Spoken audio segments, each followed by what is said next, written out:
என் நெஞ்சில் குடியிருக்கும்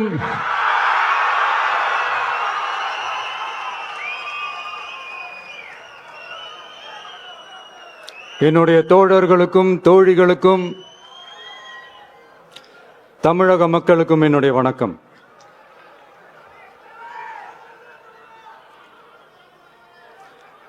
நம்ம குடும்ப உறவுகளை இழந்ததுனால சொல்ல முடியாத வேதனையிலும் வலியிலும் இவ்வளவு நாளா இருந்தோம். அப்படிப்பட்ட அந்த சூழல்ல நம்ம சொந்தங்களின் மனம் பற்றி இருக்க வேண்டியது நம்மளுடைய கடமை. அதனாலதான் அவங்களோட சேர்ந்து அமைதி காத்து வந்தோம். ஆனா இப்படி அமைதி காத்து வந்த நேரத்துல நம்மளை பத்தி வன்ம அரசியல் வலைகள், அர்த்தமற்ற அவதூறுகள்னு இந்த மாதிரி நிறைய விஷயங்கள் நம்மளை பத்தி பின்னப்பட்டன, பரப்பப்பட்டன. இது எல்லாமே சட்டம் மற்றும் சத்தியத்தின் துணை கொண்டு துடைத்து எறியத்தான் போறோம்.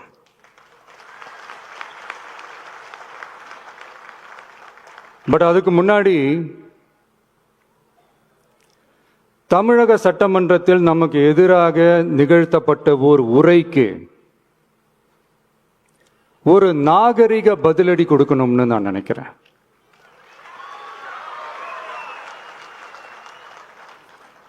அரசியல் செய்ய விருப்பமில்லை, அரசியல் செய்ய விருப்பமில்லைன்னு அடிக்கடி சொல்ற முதல்வர் நம்மளை குறிப்பிட்டு பல்வேறு அவதூறுகளை பதிவு செய்வதன் வாயிலாக பெருந்தன்மையை பேரளவில் மட்டுமே பேசும் முதல்வர் 15/10/2025 அன்னைக்கு தமிழக சட்டமன்றத்தில் நமக்கு எதிராக பேசிய பேச்சில் எவ்வளவு வன்மத்தை கக்கியுள்ளார் என்பதையும்,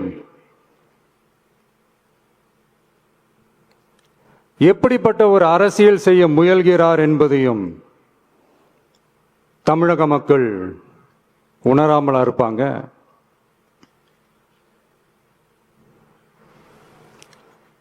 இந்த கரூரோட சேர்ந்து 5-6 மாவட்டத்துக்கு இந்த மக்கள் சந்திப்பு நிகழ்ச்சிகள்லாம் நடத்தியிருக்கிறோம், போயிருக்கிறோம்.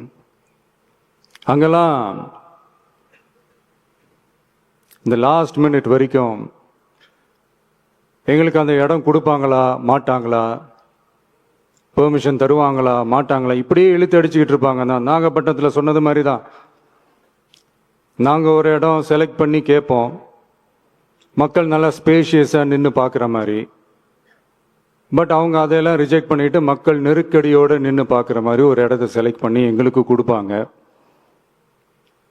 இது டிஃபால்ட்டாக எல்லா இடத்துலையும் இந்த ஒரு ஆர்கியூமெண்ட் நடந்துட்டு இருக்கும்னு வைங்க.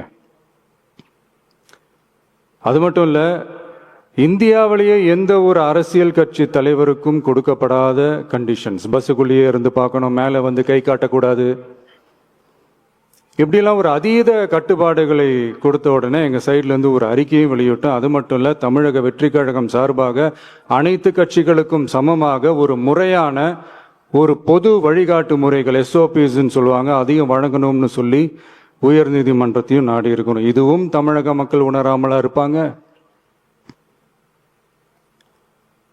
இப்படி ஒரு அரசியல் காழ்ப்புடன், நேர்மை திறனற்று நம்மளை பத்தி குற்றம் சாட்டியுள்ள குறுகிய மனம் கொண்ட முதல்வர் அவர்களுக்கு ஒரு சில கேள்விகள்.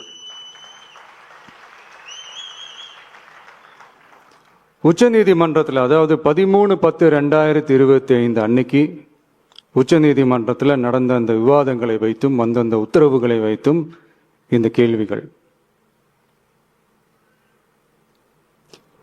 இப்படி பொய் மூட்டைகளா நம்மளை பத்தி இந்த அவதூறுகளை அவிழ்த்து விட்ட முதல்வர் அவர்களுக்கும் திமுக அரசுக்கும் சார்பாக கோடிகளை கொட்டி அமர்த்தப்பட்ட அறிவார்ந்த வழக்கறிஞர்கள் அவங்க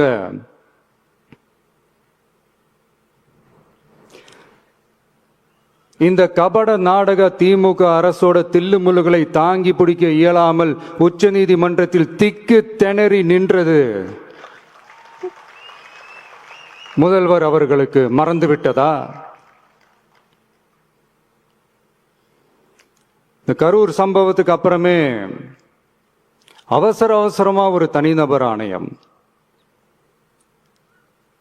அந்த தனிநபர் ஆணையத்தை அவமதிக்கிற மாதிரி அரசு உயர் அதிகாரிகள், காவல்துறை உயர் அதிகாரிகள் எல்லாருமே நம்மளை பத்தி ஃபுல்லா இந்த அவதூறுகள் பரப்பி ஒரு செய்தியாளர்கள் சந்திப்பு அவசரமா.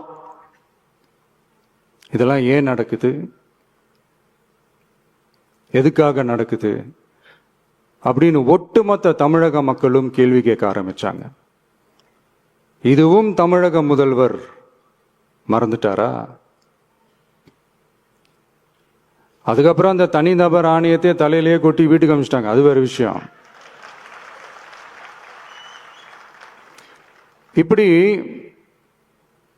இப்படிலாம் கேள்வி கேட்ட உடனே ஏதாவது பதில் சொல்லி ஆகணும்ல. அதனால சட்டமன்றத்தில் பேசும்போது உண்மை நிலையை தெளிவுபடுத்தத்தான் அப்படின்னு ஏதோ இந்த சட்ட ரீதியாகவும் சத்தியத்திற்காகவும் நடந்தது போல ஏதோ சாமர்த்தியமா பேசுறதா நினைச்சு பேசியிருக்காங்க.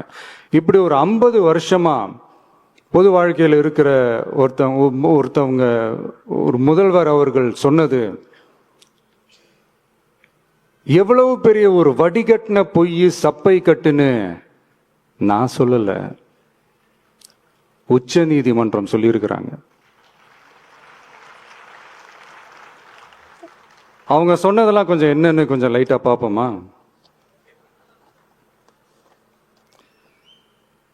The comments which have been made before the media by the top officers of the police department may create doubt in the minds of the citizenry on impartiality and fair investigation.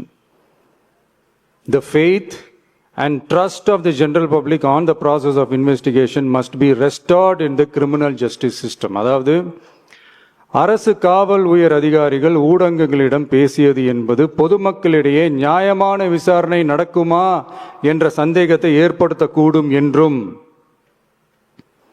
நியாயமான விசாரணை மூலமே அந்த சந்தேகத்தை மீட்டெடுத்தே ஆக வேண்டும் என்றும் உச்ச நீதிமன்றம் தமிழக அரசின் தலையில் ஓங்கி நறுக்கு நறுக்கு நறுக்கு என்று கொட்டியதை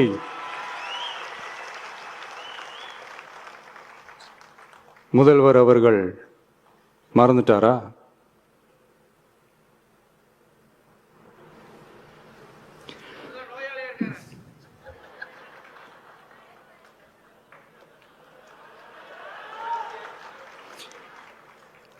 மாண்புமை சென்னை உயர் நீதிமன்றத்தின் மாண்புமிகு நீதியரசர் SIT அமைத்து உத்தரவிட்டார் அல்லவா? அந்த உத்தரவை ஏதோ சட்டத்தின் மீதும் நீதி பரிபாலனத்தின் மீதும் மரியாதை கொண்டவர்கள் போல ஒரு நாடகத்தனமான கொண்டாட்டத்தை திமுகவிற்கு ஒத்து ஊதுவோரும் நடத்தி கூத்தாடி குதூளித்தனர் அல்லவா? தாவேகாவிற்கு எதிராகவும் நமக்கு எதிராகவும் உயர்நீதிமன்ற மாண்புமிகு நீதியரசர் தீர்ப்பளித்து விட்டதாக விதந்தோதி விழா எடுத்தனர் அல்லவா?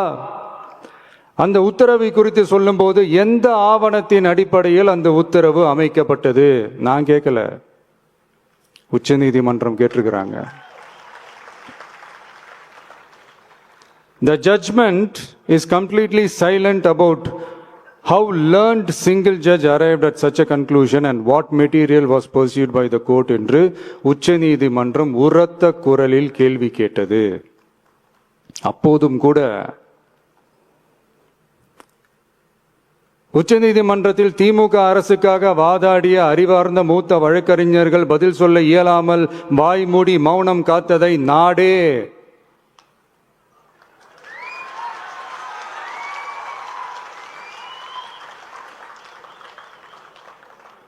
பார்த்ததல்லவா?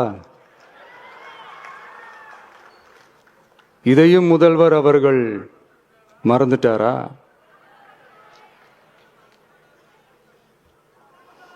Such petition ought to be dealt with by the division bench, registering as public interest litigation in right earnest and not to be dealt with by a single bench. அதாவது பொது வழிகாட்டு முறைகளான SOP அமைக்கப்பட்டு வெளியிட வேண்டும் என்ற கோரிக்கையுடன் வந்த ரிட் மனுவை நீதிபதிகள் டிவிஷன் பெஞ்ச் தான் கையாள வேண்டும்,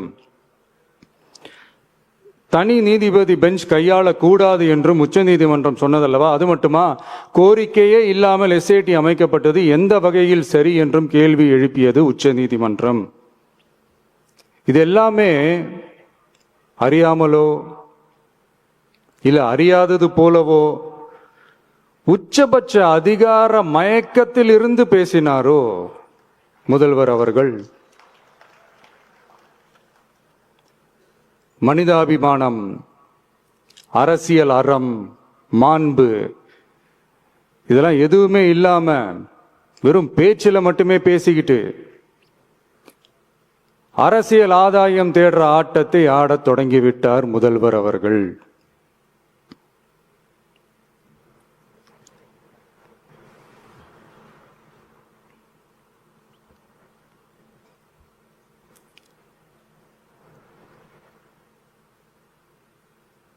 இதெல்லாம் என்ன உங்களுக்கு புதுசா என்ன? 1969க்கு அப்புறமே எப்போ கட்சி அவங்க கைக்கு வந்ததோ, இன்னும் குறிப்பா சொல்லணும்னா 1972க்கு அப்புறம் கேள்வி கேட்க ஆளே இல்லாம போச்சுல, அதுக்கப்புறமே இந்த திமுக தலைமை இப்படிதானே இருக்குது.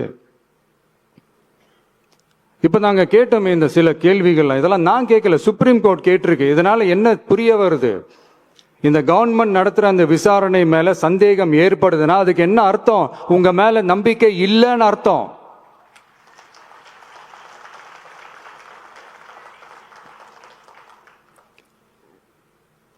இதெல்லாம் ஏன் எதுக்காகன்னு முதல்வர் அவர்களுக்கு புரியுதா?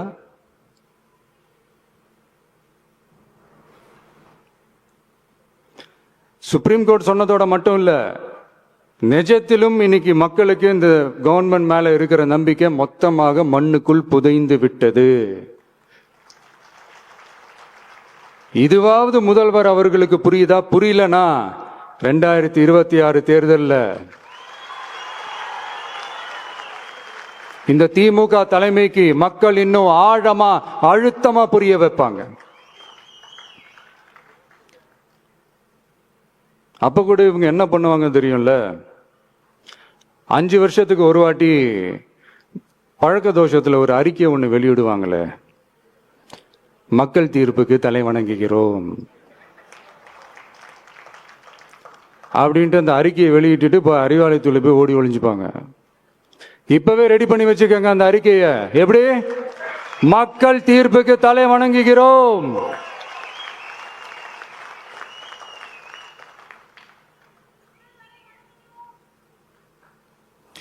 நான் போன பொதுக்குழுவில் சொன்னதை தான் இங்க நான் திரும்பவும் சொல்றேன். இயற்கையும் இறைவனும் நம் தமிழக சொந்தங்களின் வடிவில் மாபெரும் மக்கள் சக்தியை நம்ம கூடவே நிற்கும் போது எம் மக்களுக்கான அரசியலை தடுப்பவர் எவர்? அதனால தோழர்களே, நமக்கு வந்திருக்கிற இந்த இடையூறு வெறும் டெம்பரவரி மட்டும்தான். எல்லாத்தையும் தகர்த்தெறிவோம், மக்களோட கை கோர்த்து நிற்போம், மக்களோட களத்துல போய் நிற்போம். நம்ம பயணத்துல தடம் மாறவே மாட்டோம். இப்பவும் சொல்றேன், 2026ல 2 பேருக்கு நடுவில் தான் போட்டியோ. ஒண்ணு, இன்னொன்னு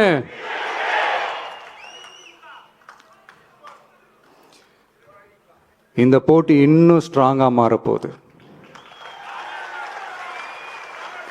100% வெற்றி நமக்கு. வாகை சூடுவோம், வரலாறு படைப்போம், கான்பிடென்டா இருங்க, நல்லதே நடக்கும், வெற்றி நிச்சயம். மீண்டும் சந்திக்கும் வரை நன்றி, வணக்கம்.